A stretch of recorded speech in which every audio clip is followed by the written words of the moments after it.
Hello students. In the last lecture, we have studied about dielectric and polarization. Now let us see example 2.6. Now in this example, a dipole moment of a molecule is given, that is 10 raised to minus 29 coulomb meter, and we have 1 mole of such substance. So 1 mole of substance consists of n number of molecules, that is Avogadro number. So we have 1 mole of a substance, it means we have n number of molecules. The electric field applied is 10 raised to 6 volt per meter. The initial angle, it is given that we assume there is a 100% polarization and theta 1 is 0. Suddenly the angle is changed. Now it is given that suddenly the angle is changed from 0 degree to the 60 degree. So it is obvious that some heat will be released because the sudden work is done, because we know that work should be done in such a way that the acceleration is 0 or the velocity remains constant. But here suddenly the angle has been changed. We have to find out how much heat is released. Now let us find out first the total dipole moment. Now we know that in such numerical, we have derived the formula for the change in the potential energy, that was given as minus PE cos of theta 2 minus cos of theta 1. This was the change in the potential energy, where P is a dipole moment. So first we will find out the total dipole moment of our entire substance. So here it is given that there is 1 mole of a substance. So 1 mole of the substance will consist of n number of molecules. So initially all are aligned in the direction of the field. All are aligned in the direction of field. It is given that the polarization is 100%. It means all are aligned in the direction of the field. And now we are suddenly changing the angle, where theta is angle between dipole moment and electric field intensity. So first thing is we find out the total dipole moment of a substance. So total, now these are the given things, total dipole moment of 1 mole substance, that is P is equal to the dipole moment of 1 molecule into Na, where Na is the Avogadro number and it is 10 raised to minus 29 into Na is given as 6 into 10 raised to 23. This is the given value. So it becomes 6 into 10 raised to minus 6 coulomb meter. Now the solution is simple. This is the total dipole moment of the entire 1 mole of the substance. We substitute these values here, so it becomes minus 6 into 10 raised to minus 6 into, now electric field intensity given is 10 raised to 6, so 10 raised to 6, cos of theta 2, that is 60 degree minus cos of 0 degree. So this is equal to minus 6, this minus 10 raised to minus 6 and 10 raised to 6 get cancelled, cos 60, that is half cos 0 1. So half minus 1, that is minus half, minus minus becomes plus, so it comes out to be 3 joule. So this much is a change in potential energy, and this positive, if the change is positive, it indicates there is a loss of the potential energy. This loss in the potential energy is equal to the gain in the heat energy or the heat release. So there is loss of potential energy. Loss of potential energy is equal to heat released, and therefore H is equal to delta U is equal to 3 joule. So this much heat is released when we suddenly change our angle from 0 degree to the 60 degree. Now let us come to the textual exercise. Question number 3. The question is, two charges plus 2 microcoulomb and minus 2 microcoulomb are placed at point A and B, separated by a distance of 6 centimeter. The first part is identify equipotential surface of the system, and the second part is find out the direction of the electric field at every point on this surface. Now clearly from the diagram, if we place any test charge in between A and B, suppose I place a test charge in between, anywhere between A and B, so this positive charge will repel the test charge along the x-axis, or this negative charge will attract the positive charge along x-axis. It means the direction of the electric field intensity is from A to B.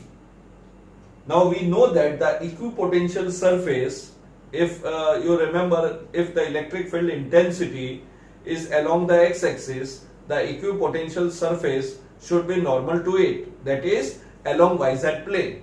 So it is clear that we get the answer of both the parts. The direction of the electric field intensity is from A to B, and therefore the equipotential surface should be normal to AB. So we draw the equipotential surface. Let this point is A and this point is B.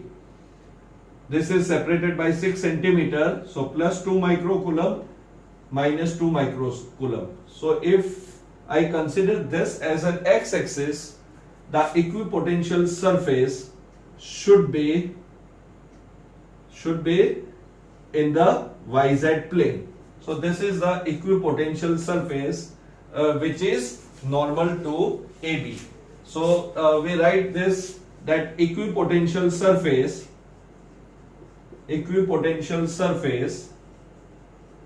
is normal to line segment AB or normal to AB.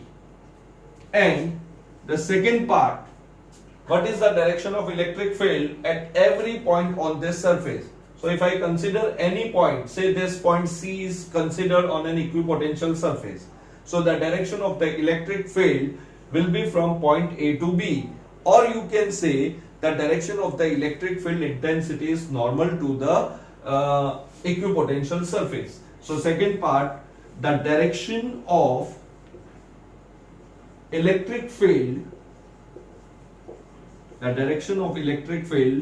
is from positive charge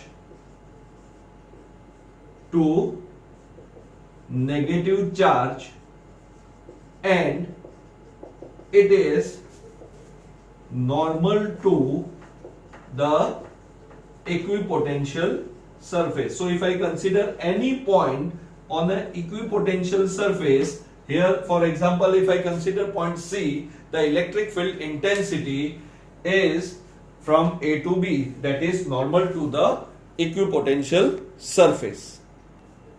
Now let us say a textual exercise, question number 4. Now this question is a simple question. A conductor is given of radius 12 centimeter.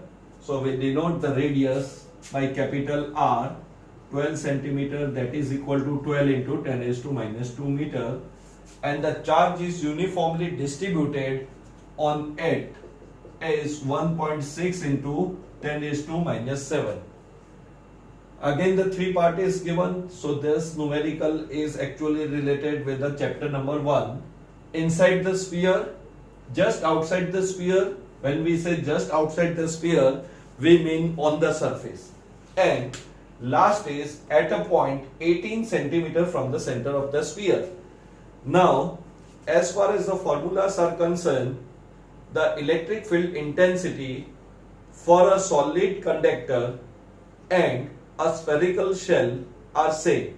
and for non-conducting sphere we have derived the relation in chapter number 1. So whatever formula we have derived for spherical or a hollow sphere, it is applicable to this conductor. So we know that first part, inside the sphere the electric field intensity is 0. So first part directly we will write the electric field inside the sphere is conducting is 0 because charge are uniformly distributed over its surface. Second, just outside the sphere. When we say just outside the sphere, we means electric field intensity on the surface. So the formula becomes kq upon r square. So that is equal to 9 into 10 raised to 9 into charge given is 1.6 into 10 raised to minus 7 divided by the radius is 12 into 10 raised to minus 2 meter. So you find out this electric field intensity, that is Newton per coulomb. So calculation is left as an exercise. Third, find out the electric field intensity 18 centimeter from the center of the sphere. So let us consider this point P and the symbol be small r. So it is like outside the hollow sphere or outside the solid sphere. So E outside formula will be equal to kq upon r square. And if you remember, the entire charge is assumed to be concentrated at its center. So this becomes 9 into 10 raised to 9 into 1.6 into 10 raised to minus 7 divided by 18 centimeter, that is 18 into 10 raised to minus 2. So dash volt per meter. So the another unit of electric field intensity is also volt per meter. So we have two units for electric field intensity, Newton per coulomb and volt per meter. So this calculation is left as an exercise. Now let us come to the textual exercise, question number 12. See, we have two parts of the chapter, electrostatic potential and capacitor. As far as theory is concerned, we have completed potential and potential energy. That is half of the chapter we have completed. So we are doing the numericals related to potential or potential energy. Now the question is, a small test charge or a small charge minus 2 into 10 raised to minus 9 coulomb is moved from point P to Q, where the point P has a coordinate 003 centimeter and Q is equal to 04 centimeter 0. So the test charge or a charge is moved from point P to Q via a point R 069 centimeter. You have to calculate the work done in moving a charge from point P to Q, as well you have to see whether this work done depend on the point R or not. Now clearly, if we see the coordinates of the point P and Q, these 2 points, the point P is lying on the z-axis and point Q is lying on a y-axis. So the charge is moved from a z-axis to a y-axis via a point R whose coordinate is 069 centimeter. Means y coordinate and z coordinate are given, so this point lie in YZ plane. So for our convenience, we draw the diagram and take this as a y-axis and this as a z-axis, and this is our x-axis. So let us locate a point P which is 3 centimeter. So let this point P is 3, this is a point P and this distance is 3 centimeter or its coordinate is 003. Now another point is on the y-axis, that is 4 centimeter. So let us take this point Q and it is 040 centimeter. So this distance is 4 centimeter from the origin. Now let us locate a point R having the y coordinate 6 and z coordinate 9. So let us say this point is somewhere here. So this is a point whose coordinate is 0, 6 and 9 centimeter. Now you have to take a charge Q from point P to Q via point R. So we move first from P to R and then R to Q. Now if you remember the first lecture, we found the work done to move a unit positive charge or a charge Q from point R to P inside the field against the field. And after doing the integration of electric field intensity, we found that the work done depend only on the initial and the final position. So directly we are applying the formula work done to move a charge Q from point P to Q, that is via R, but it is equal to Q VQ minus VP, or directly you can write, or if we want we can directly write it as UQ minus UP, that is a final potential energy minus initial potential energy, or we take the help of the potential because Q into the potential is equal to the energy itself.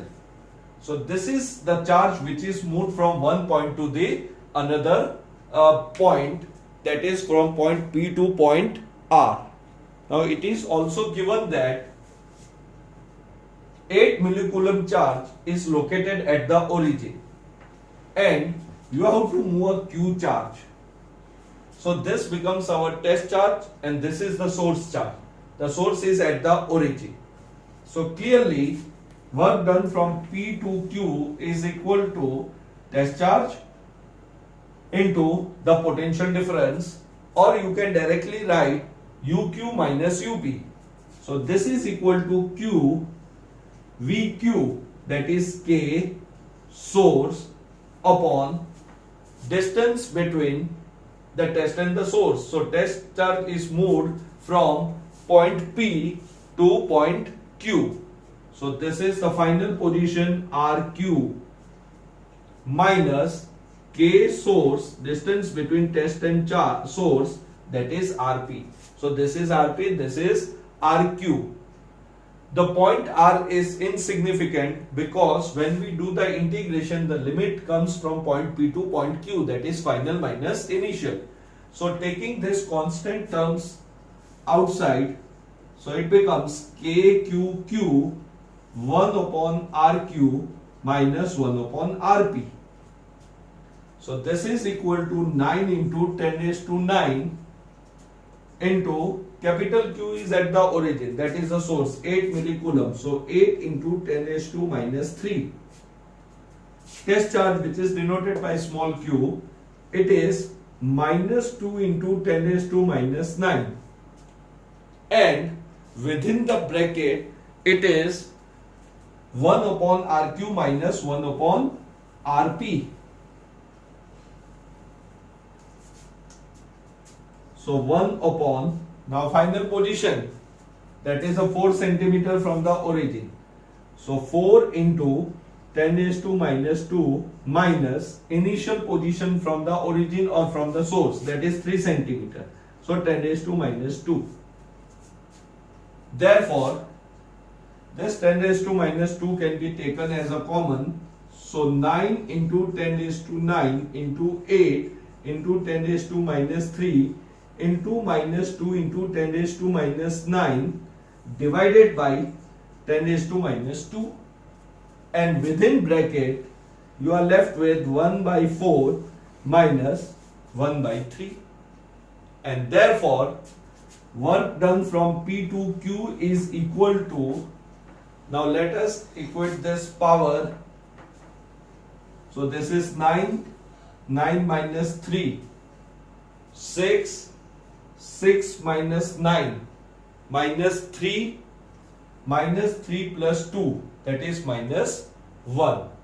So 9 minus 3, 6, 6 minus 9, minus 3 plus 2, minus 3 plus 2, minus 1. So 10 raised to minus 1.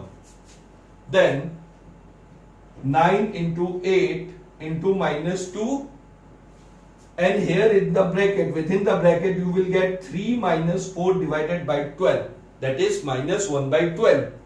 This minus minus becomes plus, so we are left with 9 into 8 into 2 into, this is 3 minus 1, that is minus 1, so that becomes plus divided by 12, so it becomes 1 by 12. So we equate this, 3 3s are 9, 3 4s are, so 4 1s are, 4 2s are, so 3 2s are 6, 6 2s are 12. So work done is equal to 12 into 10 raised to minus 1 joule. So this much work has to be done against the electric field to move a charge small q from point P to Q via R. So you are wasting your energy when you move via point R. So here in the second part we can write, here point R is insignificant because work done depends only on initial and final position. The work done depends only on the initial and final position. We know that the electric field or electric force is a conservative force, and when we do the work in the conservative force or a conservative field, the work done depends on the initial and the final position and not on the path followed. Now let us see textual exercise question number 13. Plus 2 charges are located at the vertex of a cube. So we have a 8 charge which are arranged at the vertex of the cube. We have to find out the potential as well as the electric field intensity at the center of the cube. The length or the side of the cube is given as B. Now we know that potential is equal to K source distance between test and source. So if I keep a test charge, that is a unit positive charge, I need to find out the distance between each vertex and the center. So to find out the distance between the center and each vertex, we find the length of a diagonal. Now we know that the length of diagonal is root 3 times the B. That you can easily find out with the help of the Pythagoras theorem. So length of the diagonal is root 3b, and this distance, that is center to each vertex, will be the half of the length of the diagonal. So we can write distance between center and each vertex is equal to root 3 by 2b. Now the potential means the work done to bring a unit positive charge from infinity to this point against Q. Then work is done against this Q, work is done against this Q, work is done against this Q. So there are 8 sources. So identical work has to be done to bring a unit positive charge from infinity to a center of the cube. So there are 8 sources. So directly we write the potential V is equal to 8 times the potential at point O or the center. So the potential is equal to 8 K source upon distance between test and source. So this 8 is because there are 8 sources. So distance between center and source is root 3 by 2 B. So this comes out to be 16 k cube upon root 3b. So this is the potential or the work done to bring a unit positive charge from infinity to the point at the center of the cube. Now we have to also find out the electric field. Now suppose I keep a test charge here. So this source will repel the test charge along its diagonal, and this charge will repel the test charge along the opposite direction. So these two fields are equal in magnitude and opposite in direction, so they cancels each other. Similarly, these two charge will cancels the electric field. Similarly, this two charge, so each pair of the charge at the vertex will cancel each other, and therefore the resultant electric field intensity comes out to be 0. So this was the first part. Second part, electric field intensity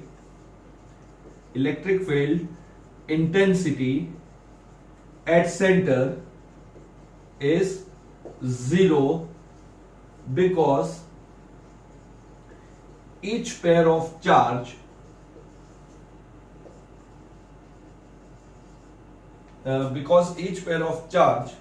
have electric field equal in magnitude and opposite in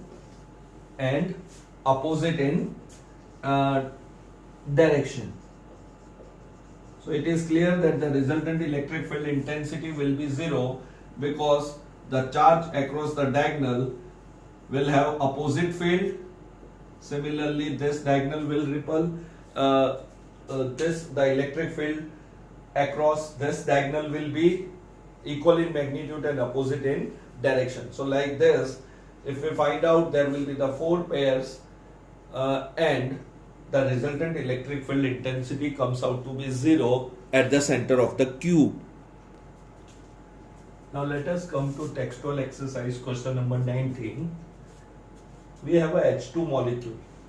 Now we know that in one hydrogen atom we have one proton and one electron. So here H2 molecule is given. So you have 2 proton and 2 electron. Out of this 2 electron, 1 electron is removed. So when 1 electron is removed, we get H2 plus I. Now the 2 protons which are left are at a distance of 1.5 angstrom and the electron is 1 angstrom from each proton. Find out the potential energy of the system and specify the choice of a zero potential. So initially you have H2 molecule, that is 2 proton and 2 electron. 1 electron is removed. Now you are left with H2 plus ion. Now the construction is such that the 2 protons are separated by 1.5 angstrom distance and electron is separated 1 angstrom from each proton. Now in this situation, the structure will be a triangle, and let us say one of the proton is here, that is Q1 is equal to 1.6 into 10 raised to minus 19. Another proton, that is Q2, again its value 1.6 into 10 raised to minus 19 coulomb. This distance is approximately 1.5 angstrom given, and let us say this is the position of an electron. So let it be Q3 and its value will be minus 1.6 into 10 raised to minus 19 coulomb. So this is the structure of H2 plus ion. You have to find out, and this distance is 1 angstrom. This distance is 1 angstrom. Now it is given that specify the choice of zero potential. Specify the choice of zero potential means from where a unit positive charge is brought, or from where these charges are brought. So we know that while dealing with the theory, we have generally taken the zero potential at infinite distance. So if we take the zero potential at infinite distance, then I will first find out the work done to move q1 or a proton from infinity to this point 1. Then work done will be 0 for this. First charge is brought. Then I bring second proton against the field of the first proton. So work is done against the field of q1 from infinity. So if I take a choice of zero potential, if it is in my hand, then I will always take the zero potential at infinity distance. It means I will bring a charge from infinity. Then third, I bring an electron against the field of q1 and q2. So in making up this configuration, how much energy is required to make this configuration, that you have to find out. Find out the potential energy of the system. So first we always specify the choice of zero potential. So we take zero potential at infinity. It means we will bring our all the three charges, that is 2 proton and 1 electron, from infinity to a point. Now clearly there are 3 charges in the system. So if you remember, U was equal to summation I is running from 1 to 3 and I is less than J, and our formula was Uij. Therefore U is equal to, so work done to bring first charge, that was 0. Work done to bring a second charge, so it becomes U12. Then we brought third charge against first as well as against 2. So it becomes U13 plus U23.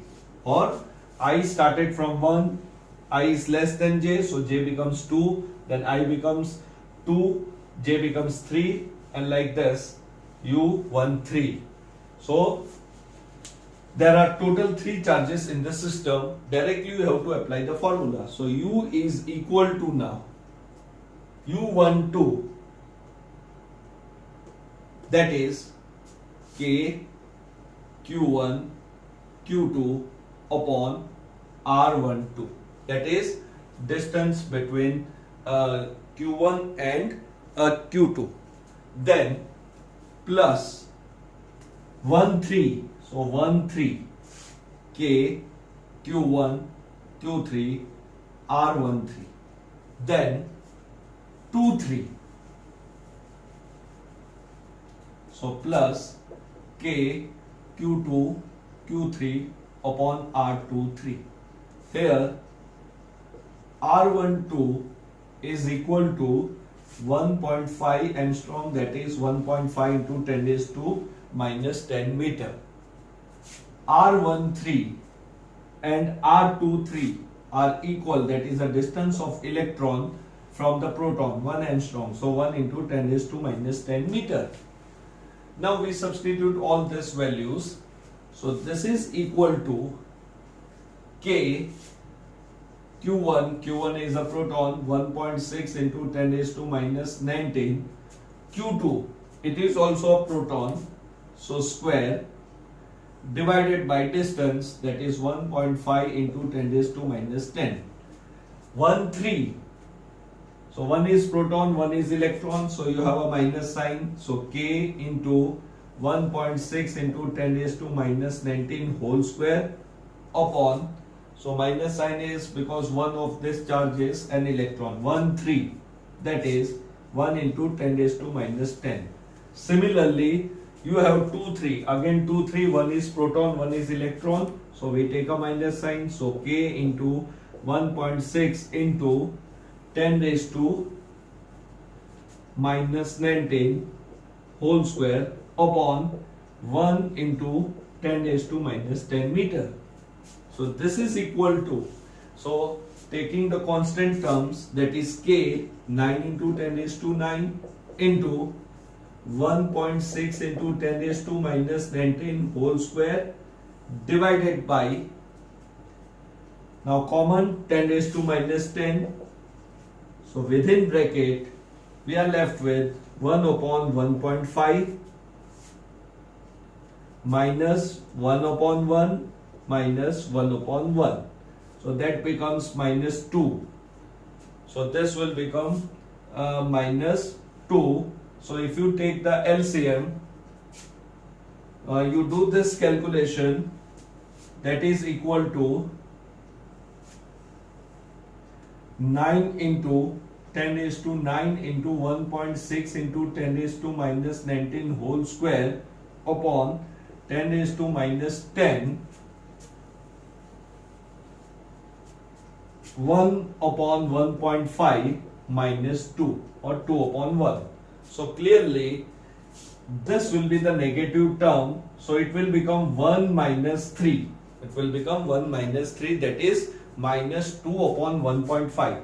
So you do the calculation, the answer comes out to be negative, and we know that when the potential energy is negative, the work is done against the field, or all the three charges are bound with each other. So this answer comes out to be in negative. So whatever answer comes, the SI unit is joule. And if we want to convert it into EV, you can convert it into EV. We know the relation 1 EV is equal to 1.6 into 10 raised to minus 19 joule. So if it is asked to convert this in EV, you use the relation 1 EV is equal to 1.6 into 10 raised to minus 19 joule. So this were the numericals related with our portion potential and potential energy. Have a good day.